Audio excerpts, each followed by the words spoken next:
ni explicaron nada, ni trataron de justificarse. Siguieron como si tal cosa. Creo que confían en que la gente olvide y algunos lo harán, pero muchos recordamos bien lo que dijo y sabemos que tus amigos tuvieron miedo de enfrentarla. No es verdad. Se adoptaron las medidas oportunas, el incidente terminó y no sé por qué has de sacarlo a relucir ahora. ¿Qué medidas? Ya se suprimió el programa de Bertrand Suder por no considerárselo de interés público en los tiempos actuales.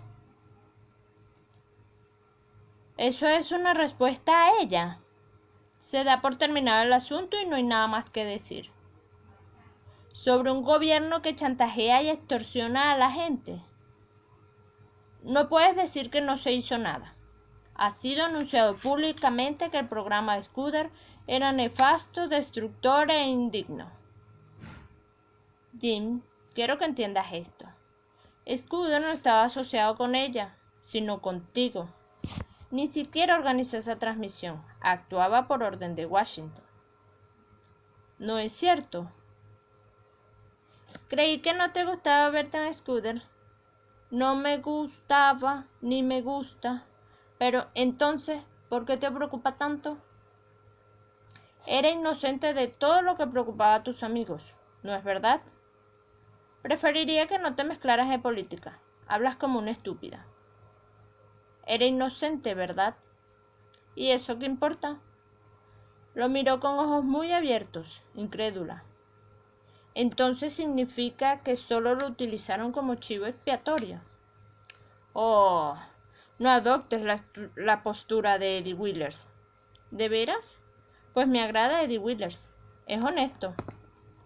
Es un maldito imbécil que no tiene la menor idea de cómo manejarse con la realidad práctica. En cambio, tú sí la tienes, ¿verdad? Puedes apostar que sí. Entonces, ¿por qué no ayudaste a Scudder? Yo. Jim estalló en una incontenible y colérica carcajada. Oh, ¿por qué no maduras? Hice lo que pude para arrojar a Scudder a los leones. Alguien tenía que ser la víctima. ¿No comprendes que de no haber encontrado otro sería mi cabeza la que hubiese rodado? ¿Tu cabeza? ¿Por qué no la de Daphne, si es ella la equivocada? ¿O acaso no lo es? Daphne pertenece a una categoría totalmente distinta. Tenía que ser Scudder o yo. ¿Por qué? Resulta más favorable a la política nacional que haya sido Scudder. De este modo no es necesario discutir acerca de lo que le dijo mi hermana. Si alguien saca a relucir el tema, empezamos a gruñir que eso fue dicho en el programa de Scudder, que los programas de Scudder están desacreditados y que Scudder es un fracasado, un mentiroso. ¿Crees que el público logrará desenredar este lío? Por otra parte, nadie confió nunca en Bertrand Scudder. Oh, no me mires de ese modo. ¿Hubieras preferido que fuese yo la víctima? ¿Y por qué no Daphne? Porque su discurso no podía ser desacreditado. Si tanto lo sientes por Bertrand Scudder, tendrías que haberlo visto esforzarse porque fuese yo el perjudicado. Lo ha estado intentando durante años y años. ¿Cómo crees que ha llegado a donde está? Sino escalando sobre montones de cadáveres. Se creyó muy poderoso. Debías haber visto cómo los grandes de la industria se asustaban ante él. Pero esta vez nos anticipamos. Esta vez él estuvo en el banco equivocado. Vagamente, a través del agradable estupor de descansar casi tendido en su sillón, sonriendo, James Taggart comprendió que esa era la clase de placer que buscaba, la de ser él mismo, sumido en un precario y brumoso estado, flotando más allá del más temible de los callejones, el que llevaba la pregunta de quién era él en realidad. Verás, él pertenecía al banco de Tinky Holloway, y durante algún tiempo hubo un movimiento oscilante entre ese bando y el de Chip Morris. Pero ganamos. Tinky convino en voltear a su camarada Bertrand a cambio de unas cosas que necesitaba de nosotros. Debías haber visto huyar a Bertrand. pero estaba acabado y lo sabía perfectamente. Comenzó a reírse, pero ahogó su risa conforme la neblina se fue aclarando y vio la cara de su mujer. Jim, murmuró Cheryl, ¿es esa la clase de victoria que estás ganando? ¡Oh, por Dios santo!, gritó él, descargando un puñetazo sobre la mesa. ¿Dónde estuviste todos estos años? ¿En qué clase de mundo crees vivir? El golpe había derribado una copa de agua y ésta se desparramaba sobre el encaje de mantel. Estoy intentando averiguarlo, murmuró Cheryl.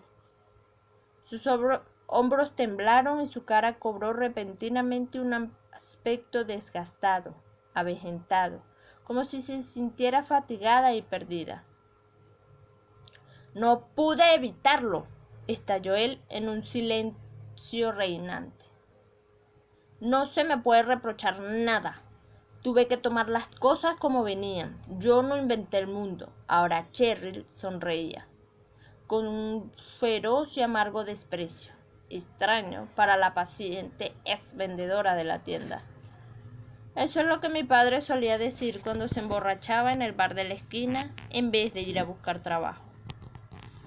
¿Cómo te atreves a compararme con...? Empezó Taggart, pero no terminó la frase porque ella ya no lo escuchaba. Cuando volvió a la realidad, sus palabras sonaron absurdas para él. ¿Fuiste tú quien eligió la fecha de la nacionalización? No, no tuve nada que ver con eso. Es la fecha de una sesión especial en la legislatura. ¿Por qué? Porque coincide con nuestro aniversario de bodas. ¿Cómo? Ah, es cierto, sonrió aliviado por el cambio de tema. Cumpliremos un año de casados. ¡Guau! ¡Qué rápido pasa el tiempo! Ella dijo con voz monótona. Al contrario, parece mucho más. Cheryl había desviado la mirada, y en medio de una repentina intranquilidad, Jim se dijo que aquel tema tampoco era seguro. Le hubiera gustado que ella no evaluara el desarrollo de aquel año. No era para asustarse, sino para aprender, pensaba Cheryl. Es esencial no dejarse dominar por el miedo y aprender. Se había repetido con tanta frecuencia aquellas frases que se parecían a una columna pulida y alisada por el peso desprotegido de su cuerpo. La columna que la había sostenido durante ese año de matrimonio. Intentó repetirla, pero sus manos resbalaban sobre la superficie. Esas frases ya no podían mantenerla alejada del terror por más tiempo, porque estaba empezando a comprender. Si no lo sabes, lo que hay que hacer no es asustarse, sino aprender. En la desconcertante soledad de las primeras semanas de su matrimonio, se había dicho aquellas palabras por primera vez. No podía comprender la conducta de Jim, sus repentinos ataques de cólera, que tanto se parecían a la debilidad, o sus respuestas evasivas e incomprensibles semejantes a la cobardía, cada vez que ella le preguntaba algo. Tal comportamiento no era posible en el James Taggart con quien se había casado, pero se dijo que no podía condenar sin entender, que nada sabía de su mundo, y que el grado de su ignorancia coincidía con la escasa comprensión de las acciones de los otros. Aceptó la carga y sufrió el vapuleo de un continuo autorreproche contra la terca certeza de saber que algo andaba mal, y que lo que en realidad tenía era miedo. Tengo que aprender todo lo que la esposa de James Taggart debe saber y ser. Tal había sido su modo de exponer el problema ante un profesor ceremonial y buenas costumbres. Inició su aprendizaje con devoción, la disciplina, el empuje de un cadete militar o de una novicia religiosa. Se dijo que era el único modo de alcanzar las alturas que su esposo le había otorgado, de situarse donde él esperaba. Era su deber conseguirlo, y aunque no quisiera confesárselo, se decía a sí misma que al final de la larga tarea recuperaría su perspectiva sobre él. las aptitudes que le devolvieron al hombre que había conocido la noche de su triunfo en la compañía ferroviaria. No pudo comprender la actitud de Jean cuando le habló de las lecciones que estaba tomando. Él se había reído y ella le era difícil creer en el desdén que advertía en su carcajada. ¿Por qué, Jean? ¿De qué te ríes, Jean? Pero él no quiso explicarlo, como si su desprecio no requería ningún motivo. Ella no podía sospechar la existencia de la malicia. Era demasiado paciente y generoso con sus errores y parecía dispuesto siempre a exhibirla en los mejores salones de la ciudad. Y nunca le dirigió una palabra de reproche por su ignorancia, su torpeza o por aquellos terribles momentos en que un silencio intercambio de miradas entre los invitados y un súbito sonrojo por su parte le decían que había vuelto a cometer algún error. Él no evidenció ningún indicio de molestia, se limitaba a observarla con una débil sonrisa, y al regresar a casa, luego de aquellas veladas, se comportaba afectuosa y alegremente. Intentaba facilitarle la tarea, se decía a menudo, y gratitud hacia él la llevó a estudiar con mayor ahínco. Creyó haber conseguido su recompensa la noche en que, tras una imperceptible transición, se encontró disfrutando por primera vez en una fiesta. Se sintió verdaderamente libre para actuar, sin reglas a seguir, de acuerdo con sus inclinaciones, presa de una repentina confianza en que las reglas en cuestión se habían convertido en un hábito natural. Sabía que estaba atrayendo la atención y por primera vez notó que no era como consecuencia del ridículo, sino de la admiración. Aquella gente buscaba su compañía por sus méritos, porque era la señora Taggart y había ya dejado de vivir como un objeto de caridad, degradando el valor de Jean, siendo penosamente tolerada por consideración a él. Se reía alegremente percibiendo amables sonrisas de apreciación en los otros invitados.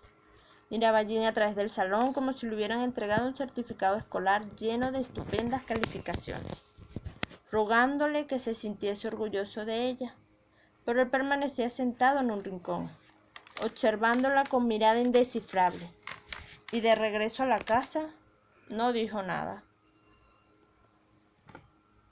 No comprendo por qué me arrastro a semejantes fiestas, estalló de improviso, quitándose la corbata de un tirón en medio del salón. Jamás he sufrido semejante pérdida de tiempo. ¡Qué aburrimiento y qué vulgaridad! ¿Cómo, Jean?, preguntó ella consternada. Creí que la fiesta había sido magnífica. Para ti sí, parecías totalmente en tu casa, como si te hallaras en Coney Island. Me gustaría que aprendieras a comportarte como es debido y a no ridiculizarme en público.